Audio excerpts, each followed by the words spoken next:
Hablar desde un punto de vista científico en relación al origen de la vida resultaría un poco extenso por la inmensa información que esto representa desde las expectativas académicas.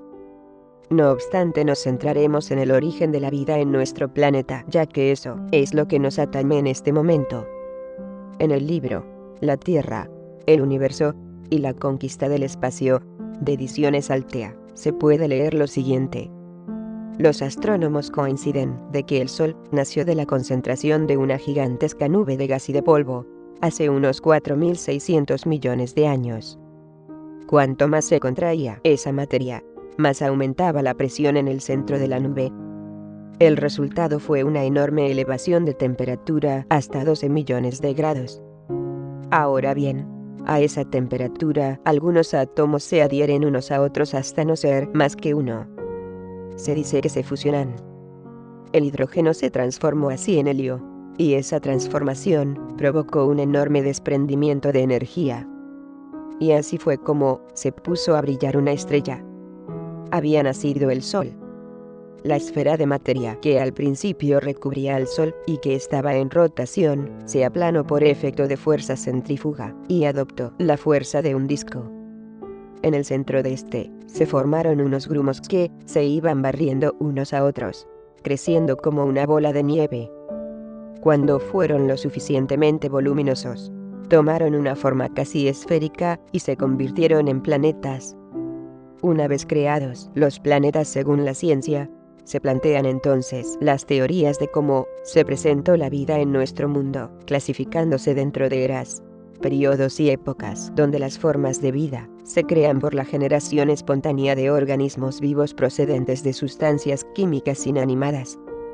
No se sabe con exactitud cómo fueron las principales células que se formaron en los océanos primitivos, aunque los microfósiles con más antigüedad que se han descubierto son parecidos a los microorganismos de la actualidad llamados cianobacterias, y son los seres vivos más sencillos que conocemos.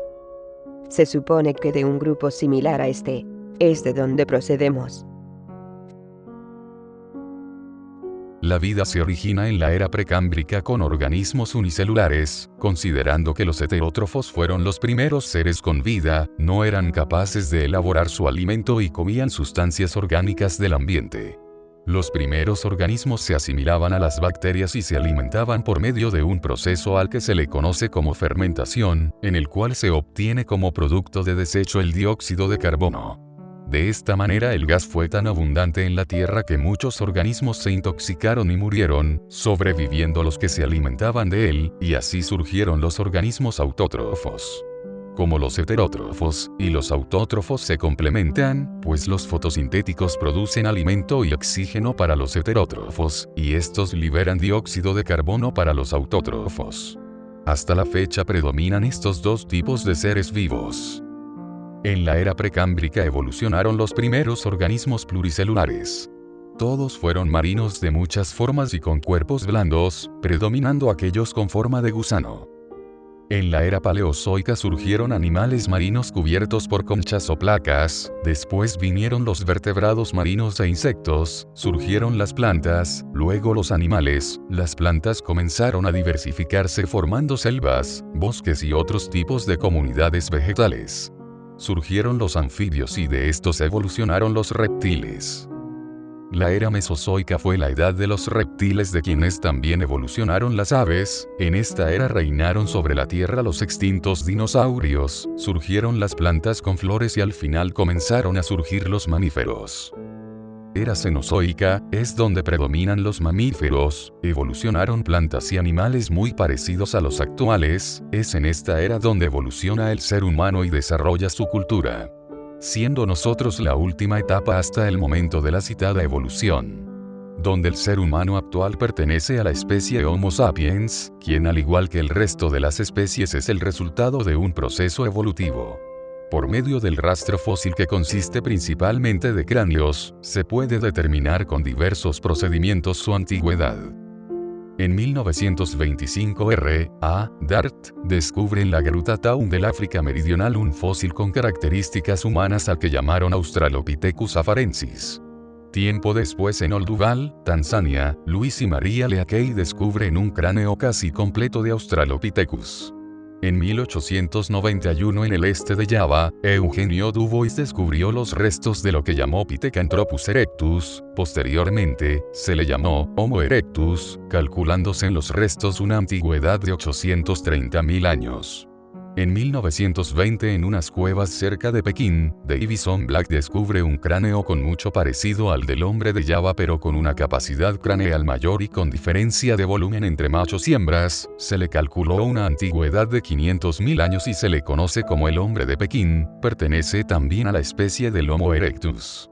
El primer fósil humano de la especie Homo sapiens neanderthalensis fue descubierto en 1856 en una cueva del Valle de Neander, cerca de Düsseldorf, Alemania. Corresponde al hombre de Neandertal y se calcula que tenga entre 35.000 y 110.000 años de antigüedad.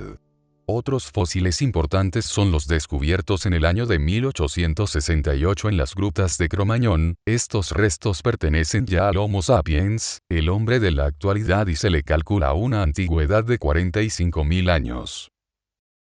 En las instituciones educativas, se muestra a la evolución no como teorías ni conceptos, sino como hechos, realizados más que nada a base de la imaginación del hombre que pretende darle sentido científico a un mundo que no muestra realmente evidencias de evolución tal como la plantean. A los niños, desde temprana edad, se les enseña que el hombre viene del mono. Sin embargo, no hay registros claros de los antepasados de los antropoides. Tampoco te dicen que no solo el mono tiene similitud de ADN con nosotros, también la rata y el burro son similares a nosotros. Otro ejemplo es el hecho de que no exista tampoco ningún registro fósil de alguna jirafa cuyo cuello sea de 2/3 partes o 3/4 partes de largo en comparación con la altura actual. Existen tantas variaciones físicas dentro del género humano que es ridículo aceptar dichas teorías de hombre mono tal como se exponen.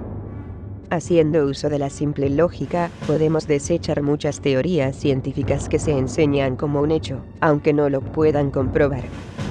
Fred Hoyle, en su libro Ice, dijo que no hay prueba de que el hombre de Neandertal fuera inferior a nosotros.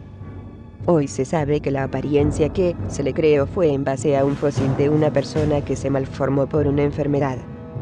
Al paso del tiempo, se han encontrado más fósiles de Neandertal que demuestran no ser muy diferentes de nosotros.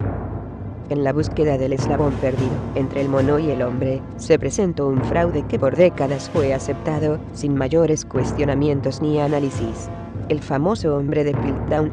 La historia de este engaño comenzó y se basó en un cráneo parcial, un diente suelto y una mandíbula con dientes, descubiertos en Inglaterra en 1912. En Piltdown, un pueblo de Sussex.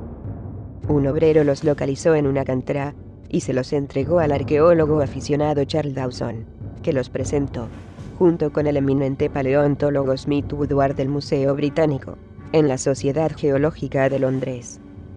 Finalmente, el dentista T. Marston determinó que los dientes de ese esqueleto correspondían evidentemente a un orangután, el diente suelto a un mono y el cráneo a un ser humano, Homo sapiens. Fraude. En 1921, el British Museum recibió un cráneo humano. Unos trabajadores de una mina en zinc de Zambia, antigua Rhodesia del Norte, encontraron una cueva llena de restos humanos. Tal pareciera que se trataba de una fosa común. Entre los restos se encontraba un enorme cráneo humano de frente huidiza, grandes arcos superciliares y una estructura facial muy brutal y primitiva, de tipo netamente neandertaloide, a quien se le conoció como hombre de Brookenhithe u hombre de Rhodesia, por muy sorprendente que parezca, aquel ser, que había vivido, quizá hacía 1 millón de años. A ambos lados del cráneo presentaba 2 orificios de igual diámetro, que dejaron perplejos a los expertos. A juicio del profesor Mayr, de Berlín, parecían los orificios de entrada y salida que dejaría una bala moderna. Otro caso es el del cráneo de Moya. Se trata de un ejemplar de Cro-Magnon que vivió en aquella zona hace unos 10.000 años y que murió a una edad muy avanzada para la época, 60 años. Al parecer, se hallaba aquejado de diversas enfermedades tales como artrosis reumática y osteoporosis generalizada. Lo también sorprendente es el orificio que presenta en el centro del hueso frontal del cráneo. Las explicaciones que se dan al respecto van desde una herida por una piedra hasta la de una bala, según especialistas. ¿Quién disparaba armas hace 10.000 años? Y por si fuera poco el compromiso de la ciencia en relación a sus teorías, presentamos algunos cráneos algo peculiares, en los que muchos podrán ver claramente vida extraterrestre. La ciencia alega malformaciones por enfermedad y deformación del cráneo, para fines rituales y tendencias de las civilizaciones. No se pretende decir que eso sea mentira en algunos casos. Lo que es un hecho, es que aunque deformaras conscientemente desde niño el cráneo con técnicas que se conoce que, si se usaban, la cavidad cerebral no se hace más grande. En otras palabras, aunque tenga otra forma no puede ampliarse. Y obviamente estos cráneos superan por mucho al del ser humano.